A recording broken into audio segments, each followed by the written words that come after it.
dan Hari Kesehatan Nasional ke-54 tahun 2022. Siap? Silakan. Lanjutkan. Sekretaris Daerah selaku Inspektur Upacara mengambil tempat di mimbar upacara.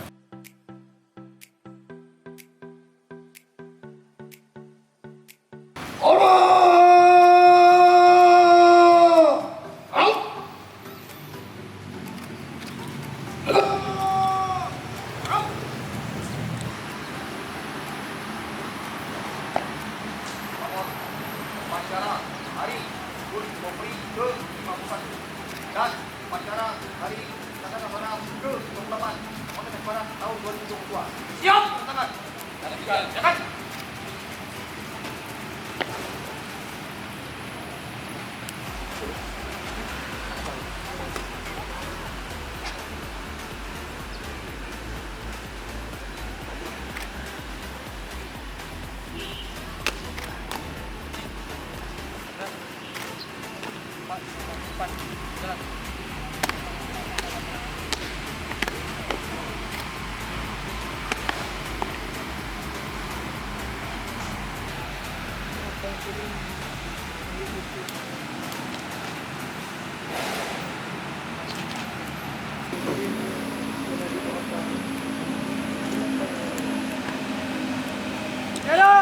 Siap.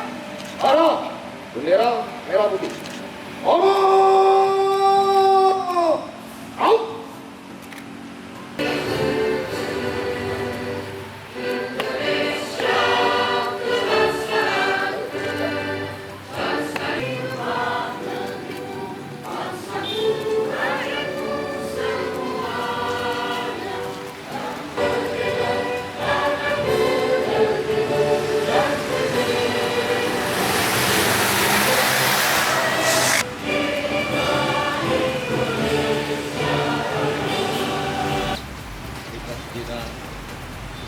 Kita melihat kepada Allah Taala telah mendahului kita, bila kita ingin kita. Ini kita mulai.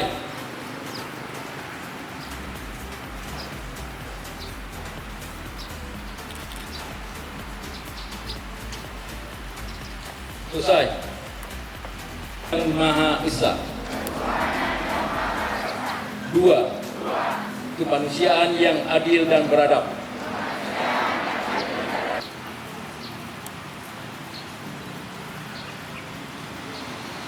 Undang-Undang Dasar Negara Republik Indonesia tahun 1945. Kami, anggota Korps Pegawai Republik Indonesia, adalah insan yang beriman dan bertakwa kepada Tuhan Yang Maha Esa. Berjanji, 1. Setia dan taat kepada negara. Assalamualaikum warahmatullahi wabarakatuh. Waalaikumsalam warahmatullahi wabarakatuh.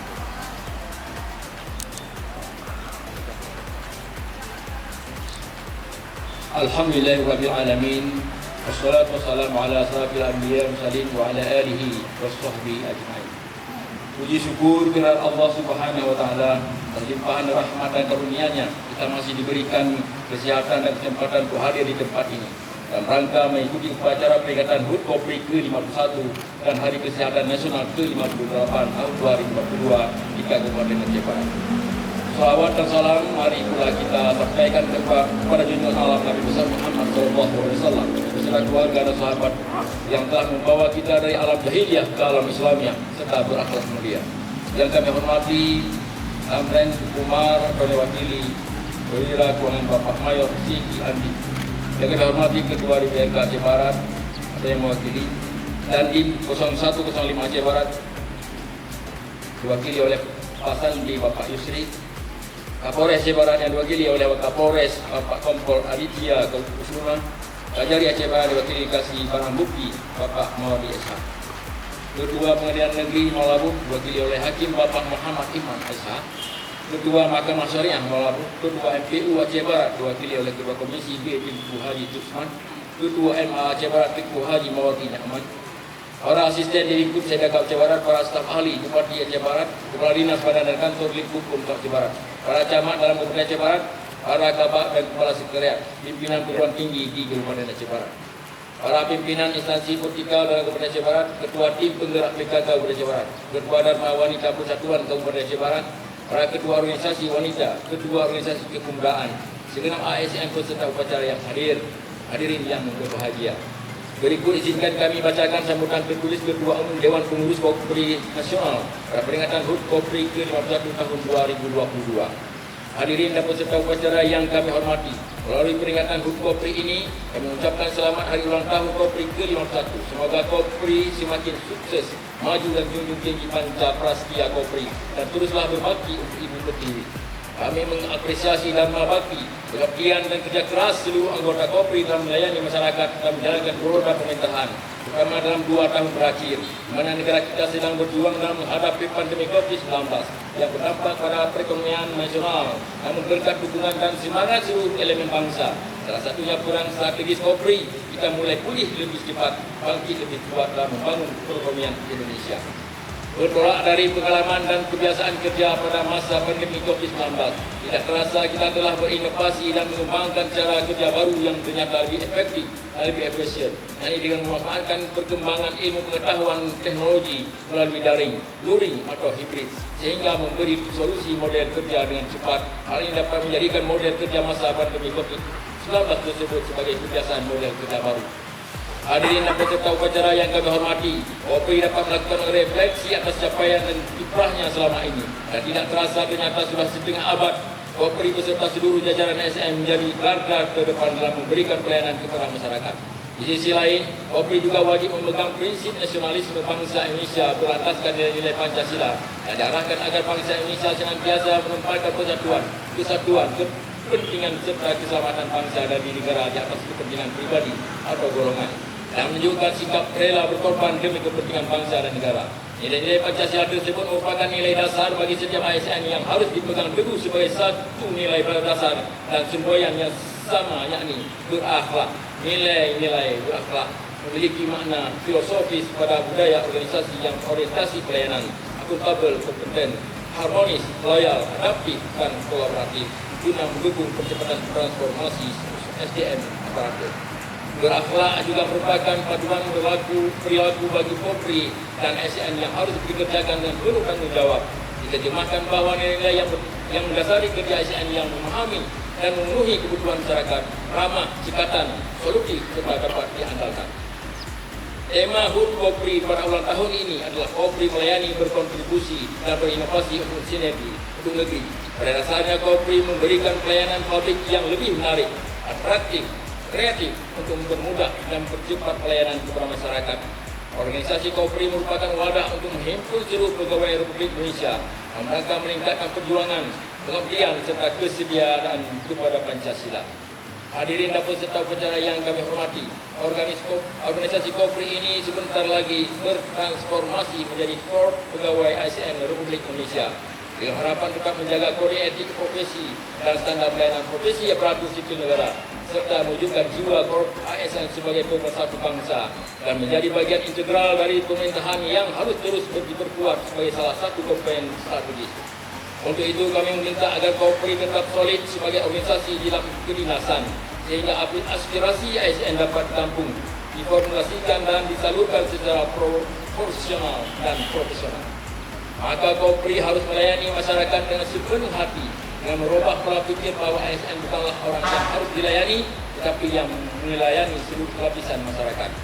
Hendaknya bekerja dengan tuntas dan tuntas, berintegritas dan profesional, mampu melahirkan inovasi-inovasi baru serta solusi atas permasalahan yang menjadi di masyarakat, agar masyarakat merasa terlindungi, terayomi, dan merasa hidup dalam kebersamaan, merasa tidak terasingkan atau terpinggirkan, sehingga keberadaan Kopri benar-benar dapat merasakan manfaatnya oleh masyarakat. Terakhir, dalam kesempatan ini kami menyampaikan beberapa pesan dan harapan. Pertama, berkuat soliditas dan solidaritas dan berkuat kerjasama dengan segenap komponen bangsa dalam rangka menegakkan fungsi sebagai perekat persatuan dan kesatuan bangsa, serta memegang teguh nilai dasar aparatur sipil negara, berorientasi pelayanan, akuntabel, kompeten, harmonis, loyal, adaptif, dan kolaboratif. Kedua, lakukan terobosan dan inovasi secara berkelanjutan. Ubah pola pikir, cara bekerja, dan terapkan e-government untuk meningkatkan kecepatan dan kredibilitas pelayanan masyarakat. Ketiga, ciptakan birokrasi yang transparan dan akuntabel. Membangun pemerintahan yang bersih dan bebas korupsi, solusi dan nepotisme. Keempat, antisipasi dini terhadap berita bohong, fitnah, politik identitas, polarisasi, dan potensi konflik menjelang pemilihan umum, pemilu, dan pemilihan kepala daerah pilkada serentak tahun 2024. Serta kelima, perkuat peran saudara-saudara sebagai perekat persatuan dan kesatuan bangsa, menjaga NKRI, Pancasila, Konstitusi dan Bhinneka Tunggal Ika, menjalin kerjasama yang kokoh dengan seluruh komponen bangsa untuk bersama-sama juga Indonesia maju yang kita cita-citakan. Akhirnya kami ucapkan selamat bertugas, mengabdi dan hasil kerja seluruh jajaran Polri selalu dinantikan oleh masyarakat, bangsa dan negara. Ketua Umum Dewan Pengurus Polri Nasional Zudan Arif Fakrullah. Hadirin dan peserta upacara yang kami hormati, pada hari yang berbahagia ini kita juga memperingati Hari Kesehatan Nasional ke-58 tahun 2022. Oleh karenanya, melalui kesempatan ini izinkan kami turut membacakan sambutan tertulis Menteri Kesehatan Republik Indonesia pada peringatan Hari Kesehatan Nasional tahun 2022. Hari Kesehatan Nasional ke-58 tahun 2022 mengangkat tema Bangkit Indonesiaku, Sehat Negeriku. Tema ini dipilih untuk menggambarkan bangkitnya semangat dan optimisme seluruh lapisan masyarakat Indonesia yang secara bersama bahu-membahu dan bergotong royong dalam menghadapi situasi kesehatan di masa pandemi COVID-19, sehingga seluruh masyarakat Indonesia dapat kembali beraktivitas dan produktif. Tantangan yang kita hadapi sangat berat. Semua negara di seluruh dunia sedang menghadapi ujian krisis kesehatan akibat pandemi COVID-19 belum sepenuhnya pulih. Namun di tengah tantangan yang berat, kita patut bersyukur bahwa Indonesia termasuk negara yang mampu menghadapi krisis global ini. Indonesia termasuk negara yang berhasil mengendalikan pandemi COVID-19, termasuk 5 besar negara dengan vaksinasi terbanyak di dunia. Dengan total 442 juta dosis vaksin telah disuntik sampai dengan Oktober 2022. Meski demikian, kita tidak boleh lengah. Sejak bulan Oktober kita telah mendeteksi adanya kenaikan kembali kasus COVID-19. Data kematian menunjukkan 4 dari 5 pasien meninggal belum divaksinasi booster. Proporsi pasien yang meninggal akibat COVID-19 3 kali lebih banyak pada kelompok lansia dibandingkan dengan yang bukan lansia. Oleh karena itu, mari terus ingatkan masyarakat untuk melengkapi vaksinasi COVID-19 dengan booster. Dalam menghadapi COVID-19 yang melanda seluruh dunia, bangsa Indonesia telah membuktikan dirinya sebagai bangsa yang tangguh. Masyarakat dusun dan kampung saling melindungi dan saling berbagi. Ulama, tokoh dan agama dan tokoh adat aktif mendampingi masyarakat. Organisasi sosial keagamaan bergerak cepat membantu masyarakat. Tenaga kesehatan, TNI, Polri dan jajaran birokrasi saling bersinergi. Lembaga-lembaga negara juga mendukung pemerintah dalam menghadapi ketidakpastian ini. Karakter bangsa Indonesia sebagai pejuang, saling peduli dan bergotong royong merupakan modal utama kita dapat segera mengatasi pandemi ini. Meski dihadapkan pada prioritas penanganan COVID-19, pada saat yang sama pemerintah juga terus melakukan upaya penanganan masalah kesehatan lainnya yang merupakan program prioritas nasional seperti penurunan angka kematian ibu (AKI) dan angka kematian bayi (AKB), menurunkan angka stunting pada balita, memperbaiki pengelolaan jaminan kesehatan nasional (JKN) serta meningkatkan Kementerian Pengelolaan Produk Farmasi dan Alat Kesehatan dalam negeri. Pandemi juga menjadi momentum bagi pemerintah untuk terus bergerak melakukan transformasi pada sistem kesehatan di tanah air dengan melakukan transformasi sistem kesehatan yang berfokus pada 6 pilar. Hadirin dan peserta upacara yang kami hormati, adapun fokus 6 pilar transformasi kesehatan adalah transformasi layanan primer, transformasi layanan rujukan, transformasi sistem ketahanan kesehatan, transformasi sistem pembiayaan kesehatan, transformasi SDM kesehatan, dan transformasi teknologi kesehatan. Pada pilar pertama, Kemenkes terus berupaya mengintegrasikan dan merevitalisasi pelayanan kesehatan primer, termasuk standar jaringan, standar layanan, serta digitalisasi sistem pelaporan. Integrasi pelayanan kesehatan akan terlihat mulai dari pelayanan di Puskesmas hingga tingkat desa, serta akan melibatkan fasilitas pelayanan kesehatan swasta. Transformasi pelayanan kesehatan primer harus mendapat perhatian khusus serta investasi kesehatan yang besar dengan fokus pada upaya promotif dan preventif. Salah satu prioritasnya yaitu melalui penguatan sekitar 1,5 juta kader dan 300.000 posyandu yang menjadi ujung tombak pemberian layanan kesehatan. Di sisi lain, kita perlu terus membangun gerakan-gerakan masyarakat untuk mendorong perubahan perilaku masyarakat.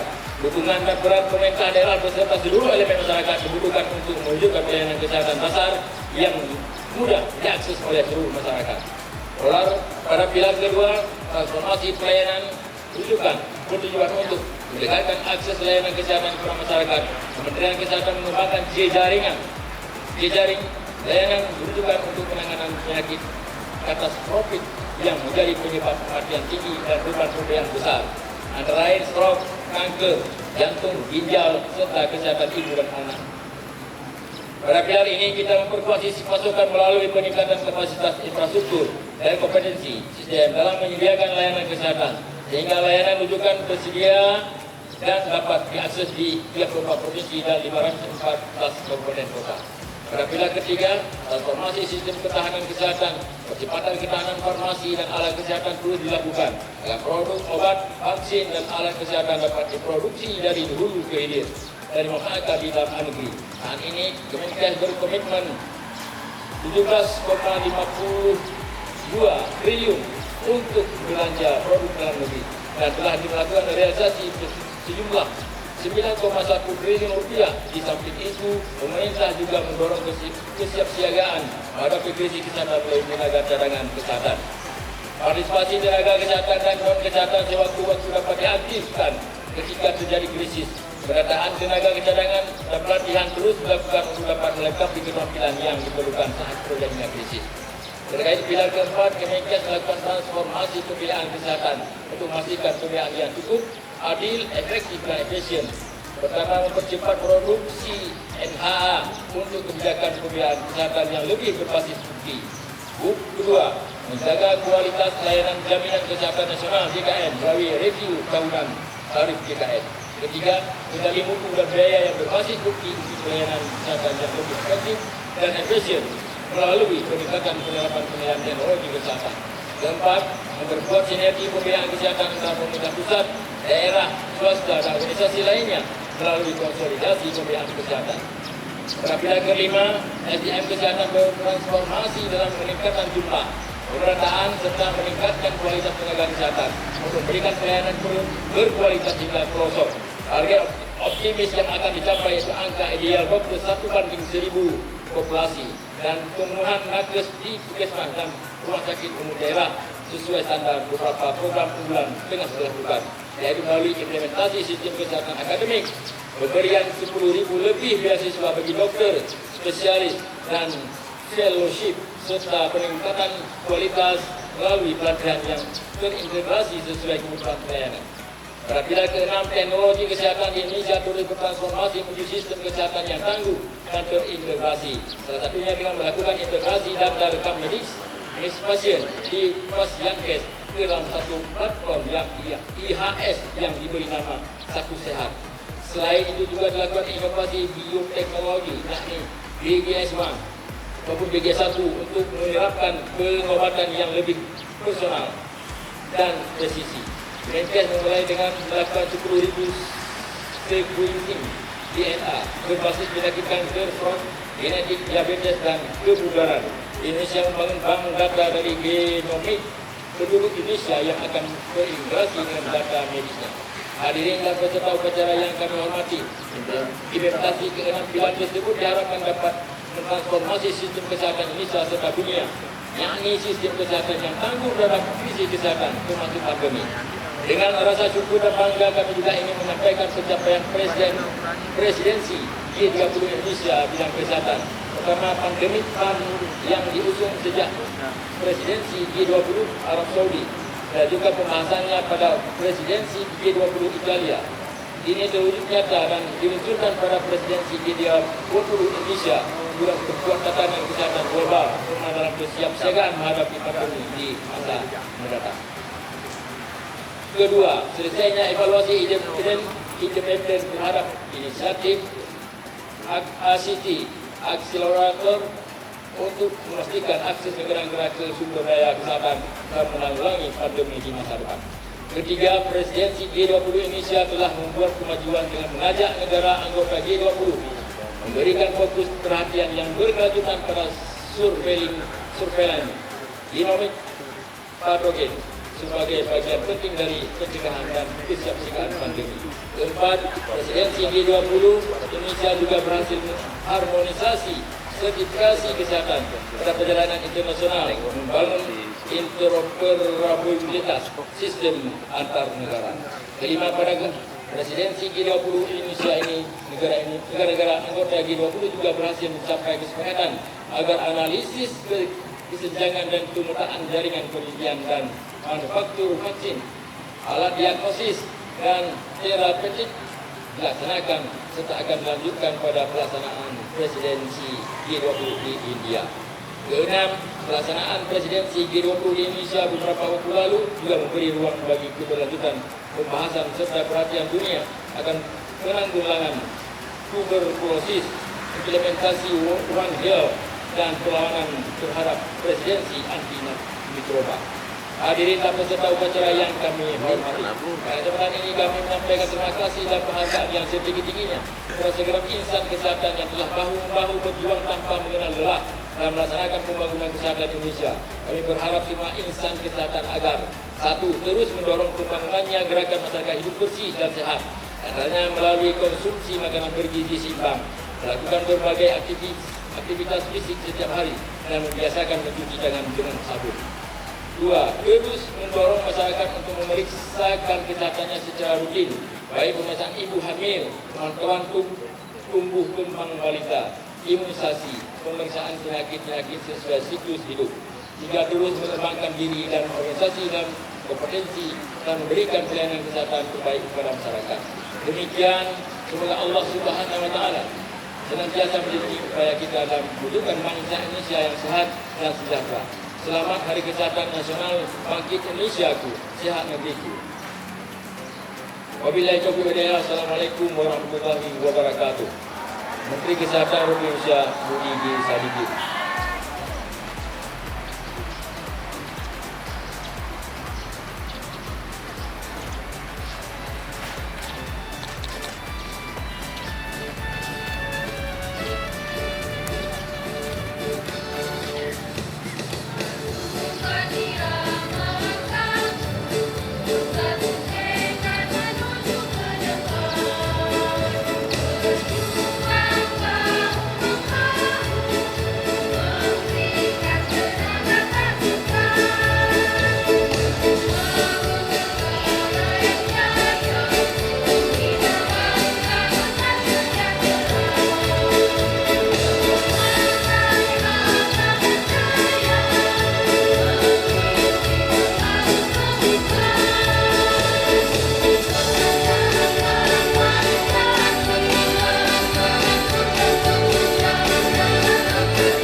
Kira orang suara orang nih. Oh, suara musik.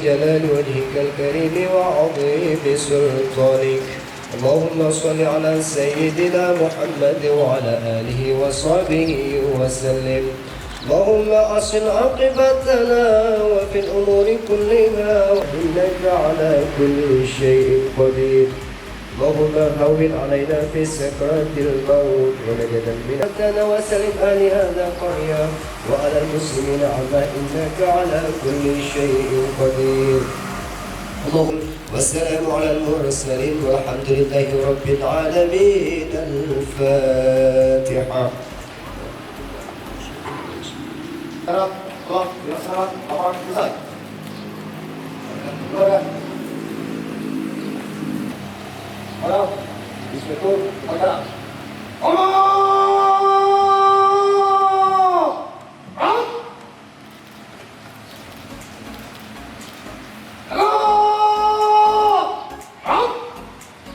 Penghargaan kepada Puskesmas Perbuk.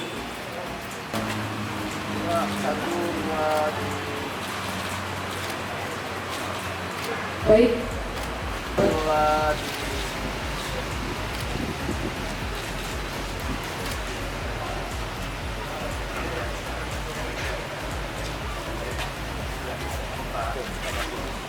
Baik, selanjutnya untuk peringkat kedua, kami mohon kesediaan Bapak Kapolres untuk dapat menyerahkan penghargaan kepada Puskesmas Suak Perbuk.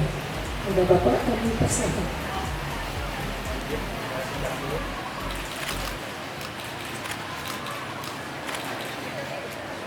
Baik, selanjutnya penyerahan hadiah turnamen futsal antar SKPK Kejaksaan Negeri Mengabung untuk dapat memberikan hadiah kepada turnamen futsal antar. Ya, lihat sini, senyum. Jadi, 1, 2, 3. Oke. Terima kasih, Pak.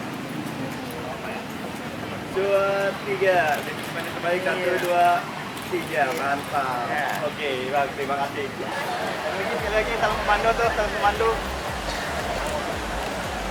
Oke, Bu.